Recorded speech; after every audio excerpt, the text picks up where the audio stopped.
And it's net zero carbon, but that might not be net zero water use or net zero nutrient pollution or a few of these other issues which contribute to whether it should be considered carbon neutral. Our guest today is Professor Michelle Waycott, plant systematist at the University of Adelaide, which makes her the perfect person to guide us into the expanding world of carbon credits. There isn't anything that's structured at the moment or formal. It's largely self-proclamation, but essentially around carbon credits or the way carbon has been used in that business is very much about the way they choose to market it.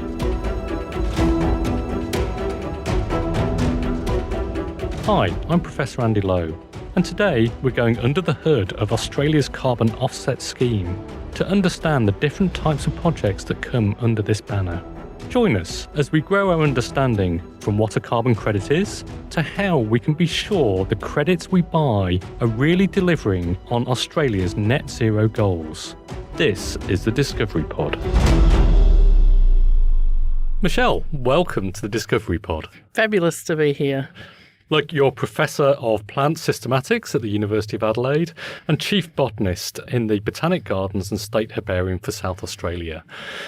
And you must have a pretty good insight into the level of interest in carbon and new biodiversity areas. What is it about carbon? It's obviously linked to the climate and climate change cycle. But why are we so concerned about the emission and then fixing or sequestration about carbon? Tell us a little bit about that kind of carbon dynamic. The story with carbon is about how much carbon dioxide is in the atmosphere. Yeah. And the more carbon dioxide in the atmosphere, the more we're headed towards this global greenhouse effect they talk about, where things will heat up.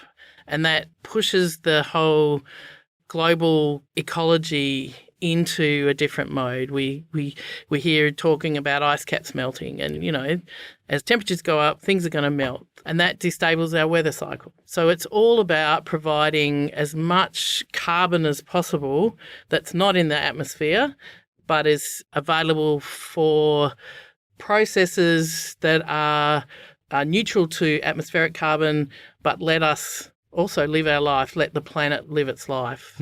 Plants and animals can grow and go through their life cycles and do their thing, but not too much of it end up in the air. So we release carbon, you know, through the burning of fossil fuels, and so typically from energy production and transport, you know, we're still in net positive release of carbon at the moment.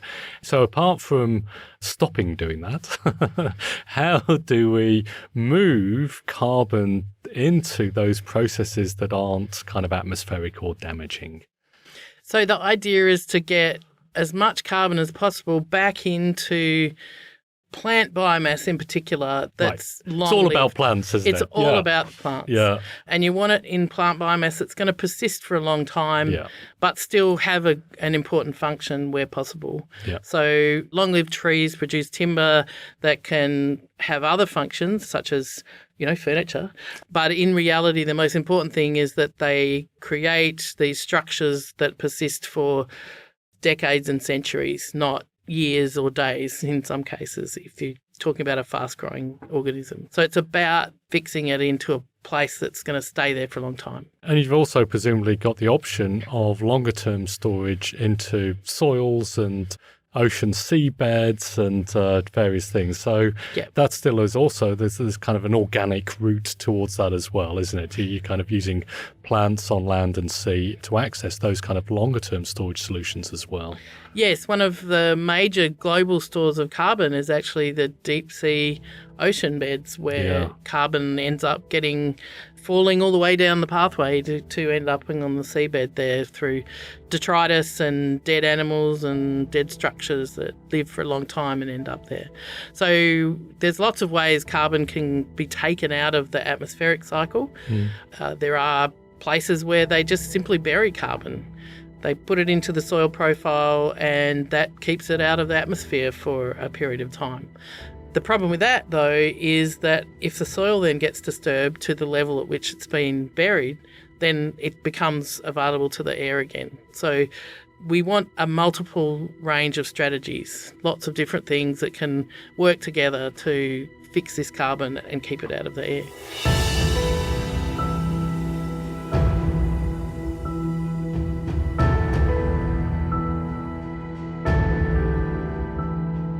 We're hearing a lot about carbon and carbon credits as options for decarbonisation that big business are really interested in. But are all carbon credits equal, or do we run the risk of some greenwashing in this space? How exactly does this system work?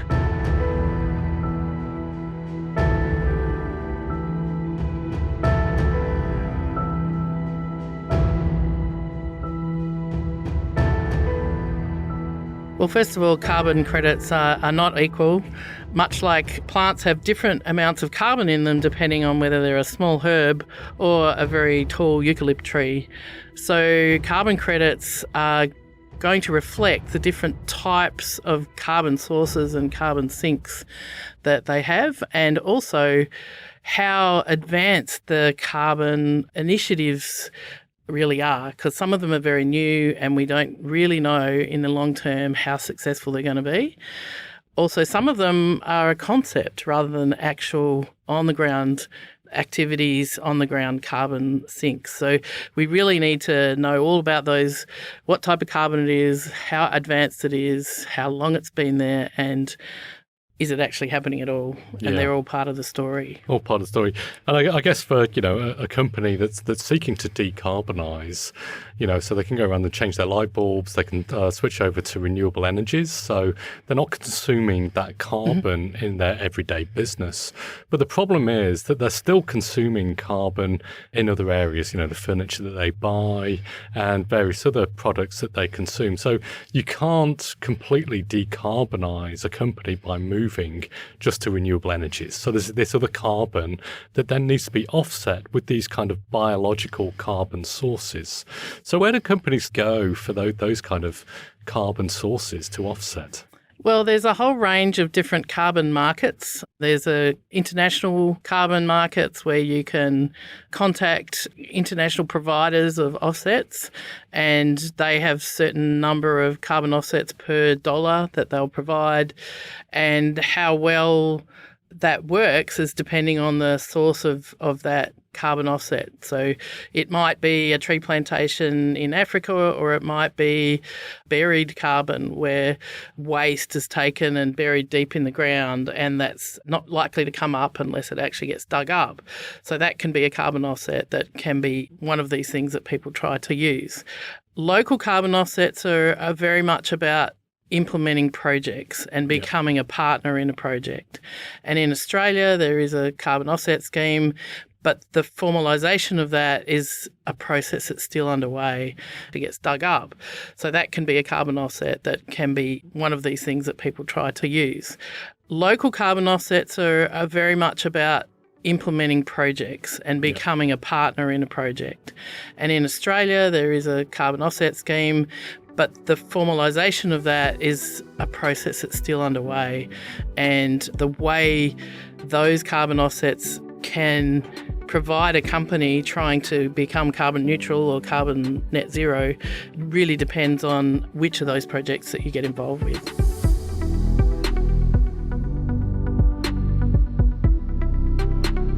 So Australia's carbon offset scheme that Michelle is talking about is designed to tip the scales towards a net zero future.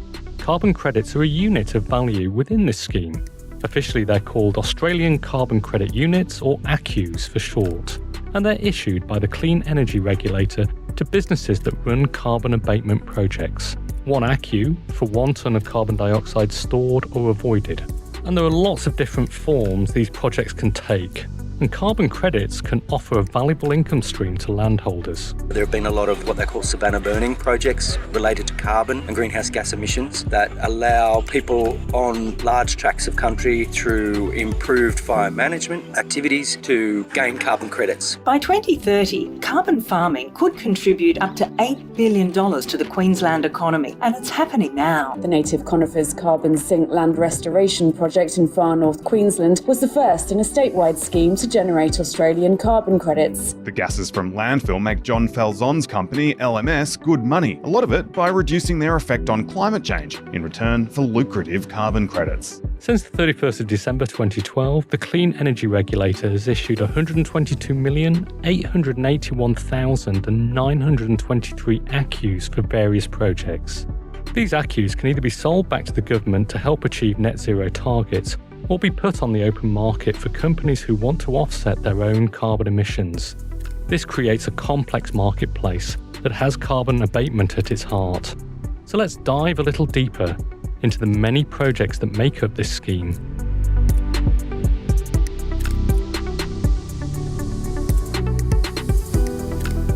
So not all carbon is equal, and some of those carbon credits can be into tree plantings, different trees. Some can be better plantings than others, some can be sinking carbon into the ground, and some can be projects that haven't yet started, I guess. Yes, and there's a really big push at the moment in the blue carbon space. And what's blue carbon? Blue carbon is carbon associated with the coastal or marine environment, and it's called blue carbon because it's associated with water. Yeah. It's as simple as that. Nothing more technically complex. It was just there's blue stuff in the ocean, so yeah. The trick with the ocean is it's a massive carbon sink. Most of the globe's carbon is actually associated with the ocean. We all learn about that from when we were very young. But what's happening now is it's also the place where most people live. The majority of the world's population occurs along our coastlines, and in living there, we also disturb those environments. So the carbon footprint of coastlines has decreased due to urbanisation and industrial developments. And so what we're trying to do now is say, okay, these are great places. We could try to invest in putting carbon back, so replanting mangroves or seagrasses, and try to create a more long-term carbon sink in those places.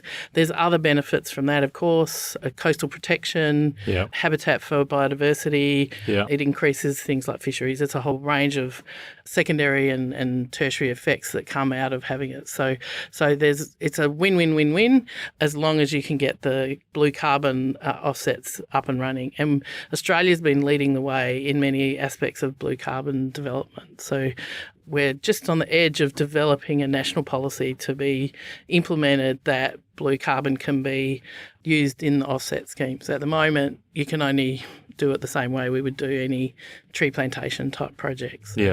But the net blue carbon offsets for things like seagrasses are much greater than forests because the carbon burials are longer term. What? Seagrasses are better than forests? Absolutely. Okay, per hectare. I just acknowledge the fact I like seagrasses. So. And I like forests. Yeah. So, yeah.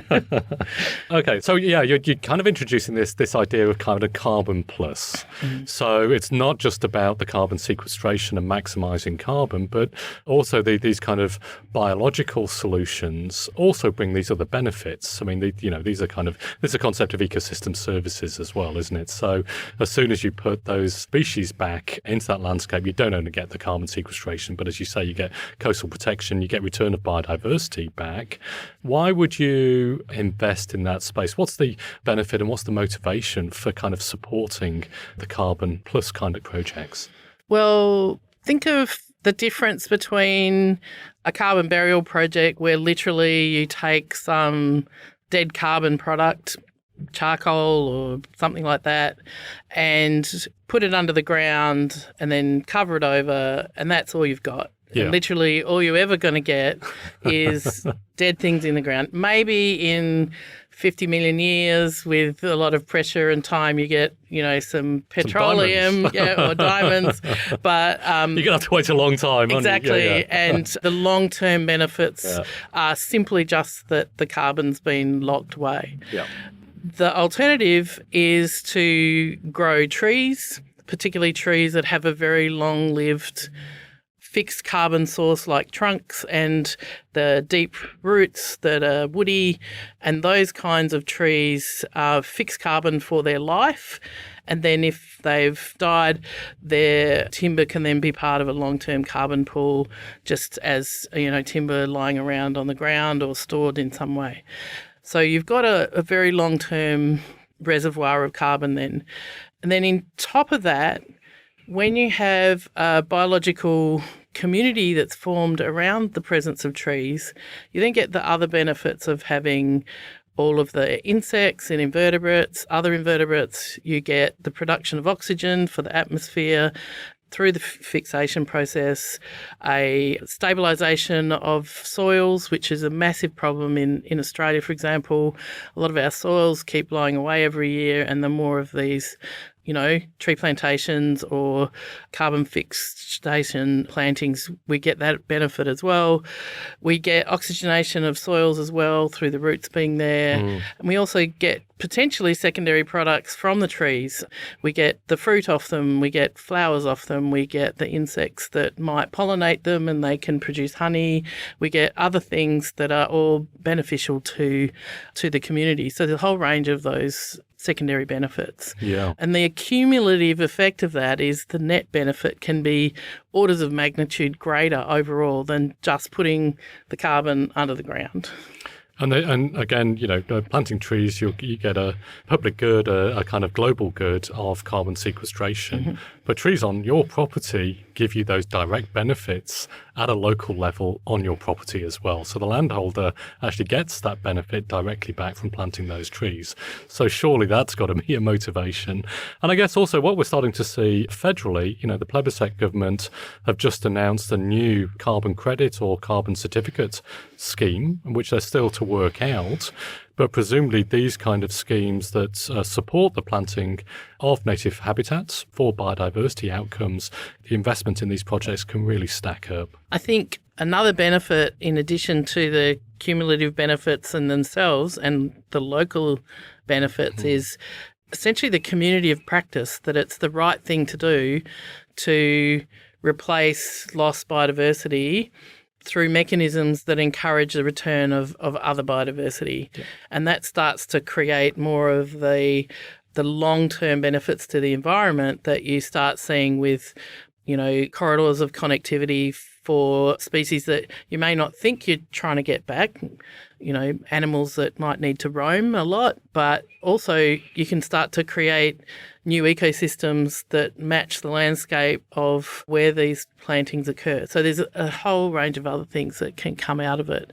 In addition to that, if we're clever about it, we can start to use these plantings to encourage the return of species that have become really restricted through restoration actions as well. And locally extinct as well. Exactly, yeah. And South Australia has a really interesting history with very long-term land clearing and now an incredible focus and effort on trying to return species to those areas that had been cleared back in the 1800s even.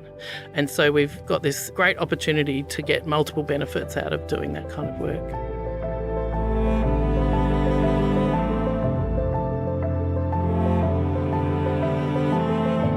As we introduce the idea of projects that are not just carbon neutral, but carbon positive or carbon plus, we can begin to understand why some approaches to carbon abatement are more worthy of their ACCUs than others. But remember that Michelle says the scheme still needs to be formalised. In Australia, there is a carbon offset scheme, but the formalisation of that is a process that's still underway. Turns out not everyone agrees on the type of projects that are ACCU worthy. People are taking it upon themselves to find out, well, I need to find one with integrity. I need to find carbon credits with integrity. So they're doing that investigative work themselves. But it'd be much better if we all had a standard that we could rely on and trust. He and other industry bosses have signed letters saying some of the gas would have been destroyed anyway. So those credits are bogus. If the market doesn't have integrity, it'll crash. An environmental market without integrity is not an environmental market, it's a rort. And I feel that Australia's carbon market is just that. Australia Institute research showed that 25% of carbon credits in Australia are not actually additional. It was activity that was going to happen anyway. It's really important that the carbon market in Australia has integrity, because these are the offsets that some big companies are using to account for their harmful pollution. So the system's not perfect, but what steps can be taken to help companies and consumers know which ACCUs to buy?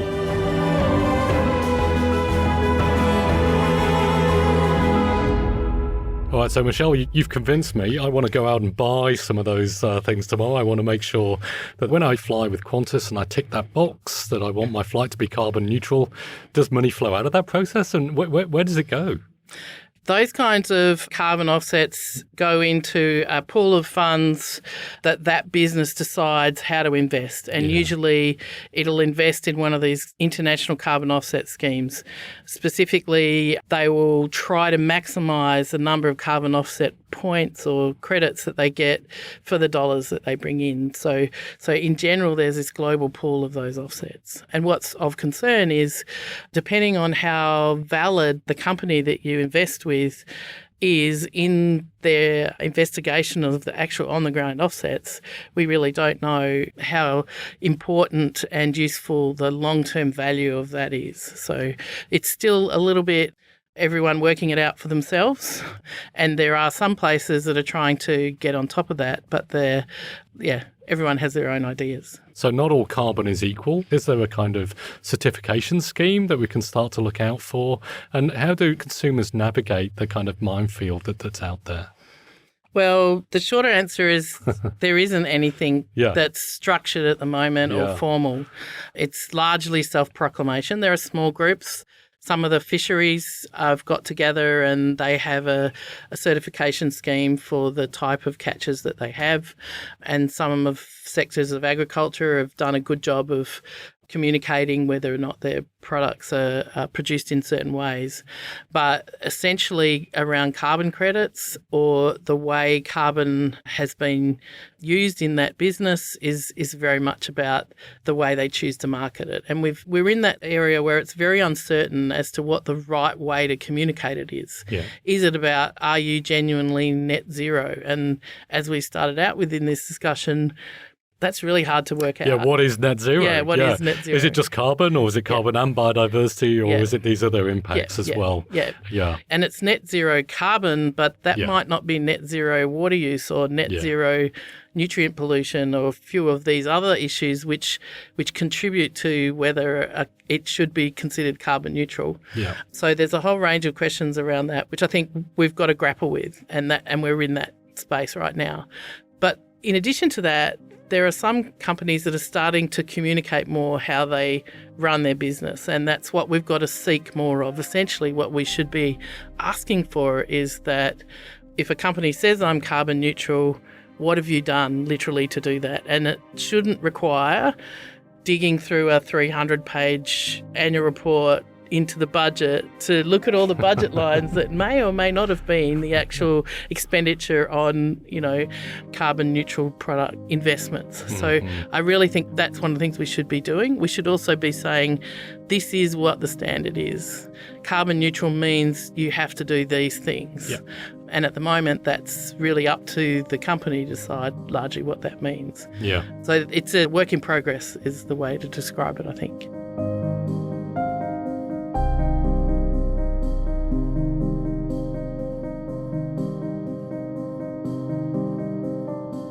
While the intentions behind Australia's carbon offset scheme are good, the system is currently being weakened by a lack of trust and transparency. It's an issue that reminds me of our earlier discussion with Professor Melissa Nursey-Bray about greenwashing, where companies give the impression they're doing more for the environment than they actually are. So I want to delve more into this idea of certification and why constructing stronger frameworks for regulation could take the scheme from work in progress to fully functioning system.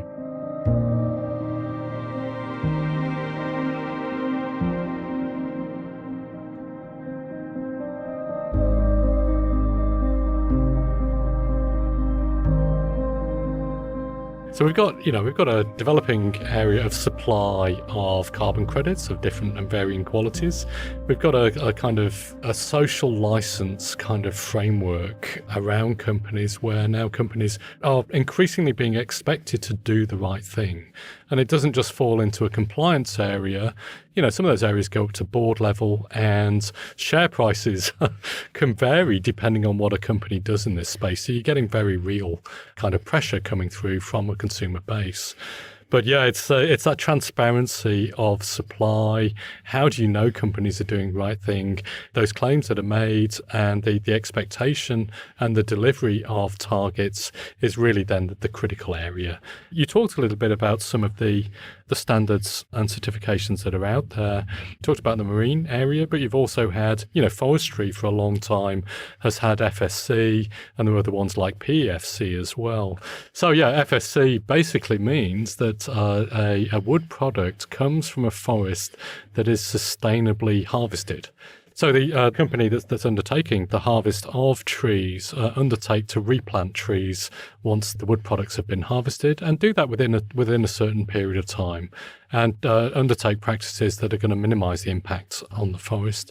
So through that sustainable forestry, you're also maintaining the biodiversity assets within that forest. But yes, it says nothing about the carbon practices.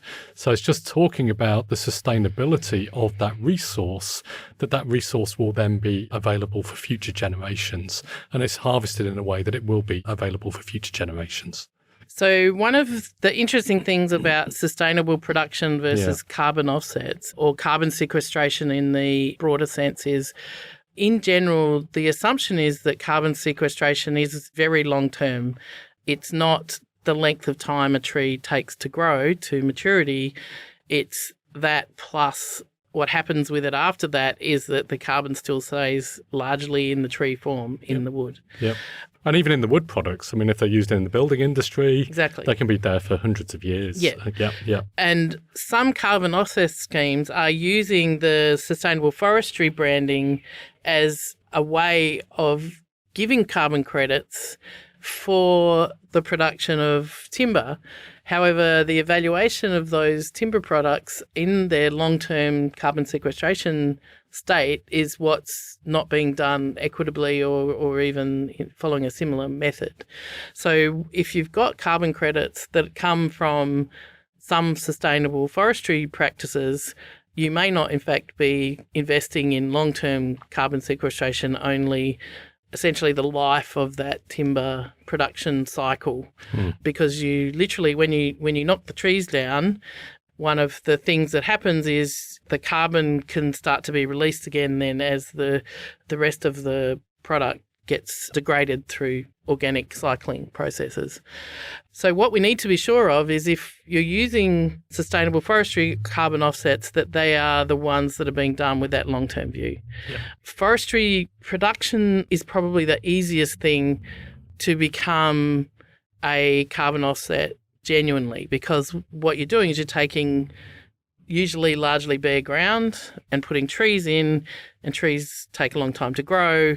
And as you said, Andy, the tree products themselves can be long-term, especially if you're in a building.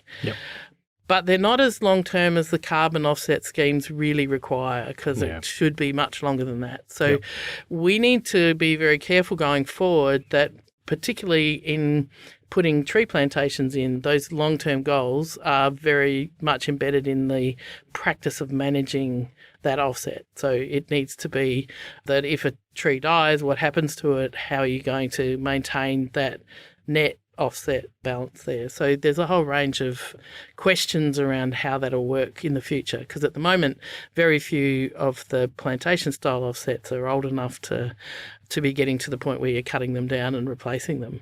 So there's that dynamics of those kinds of industries has to be thought through and how they're implemented. And there's some thought going into that in the community out there. But other industries where carbon sequestration might occur, for example, a revegetation as opposed to forestry, they're more likely to have those long-term benefits, because what you're trying to do is recreate a community that has that ongoing in perpetuity, quote-unquote, outcome. And so they're the ones that are getting the highest offset sort of carbon credit ratings at the moment. So are we seeing a single measure come through or not yet? We're still seeing each of those different areas, aren't we, develop? And that's probably realistic going forward anyway, because we are going to see parts of Australia where farmers are choosing to put, revegetation in as a part of a carbon offset than trying to continue to produce other agricultural products on marginal lands or lands where the trade-offs are too high. So we're already seeing that as a really big move in certain parts of Australia. We're also seeing tree plantations go in. And, you know, I grew up in a town called Albany in Western Australia on a farm which, when my parents were getting to an age where they were thinking, you know, do we retire or not, their land was bought by a tree planting company and a big blue gum tree plantation was put in. Now, that wasn't done in a way that I would classify as sustainable, but the idea that highly productive land could have value as a tree plantation was very real, and lots of parts of Australia, particularly where there's relatively high rainfall and lots of land, they've been putting these plantations in everywhere. Yeah.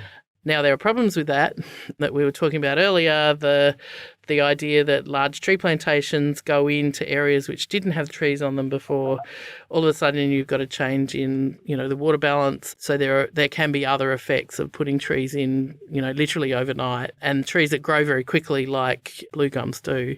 But they're also very positive in that it means that we're not having to chop down our old-growth forests for those kind of products. So if we can find a way of those kind of plantations also having these long-term carbon sequestration outcomes and lead to, you know, genuine offsets, then that would be another benefit of them as well. But we need to do some work with the intermediate stage of these kinds of activities to get them right.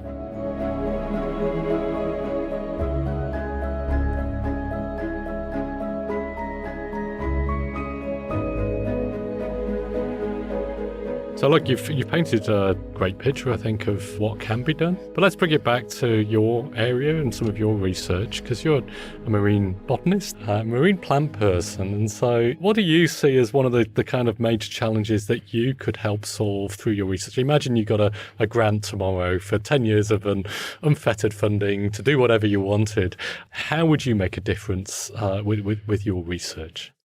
So one of the really interesting things in the blue carbon development area is understanding the trade-offs of how different types of habitats are able to give those long-term carbon sequestration outcomes. So, for example, we know that seagrass meadows, such as we have in Gulf of St Vincent and Spencer Gulf, they are some of the most highly valued carbon sources in the world.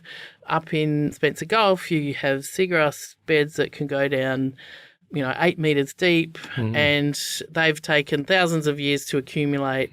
And so that carbon we have to protect at all costs, because if we lose it, you've got to work really, really hard to recover the offset of what you've just lost. Yeah. So we have a duty of care to protect whatever our carbon sequestration footprint is right now. So that's the number one priority. Is number protect that. Yeah. Because if we keep losing it, it's harder to get back. It's probably 10 times harder to get back. And particularly with these slow-growing seagrass species like we have off the southern Australia, they're some of the largest seagrass meadows in the world. They're unique to this environment and they're incredibly well adapted to this region. So it's a really important place to protect for many, many reasons. So protect, number one. Yep. If we lose areas, we have to work hard to get them back. Yep.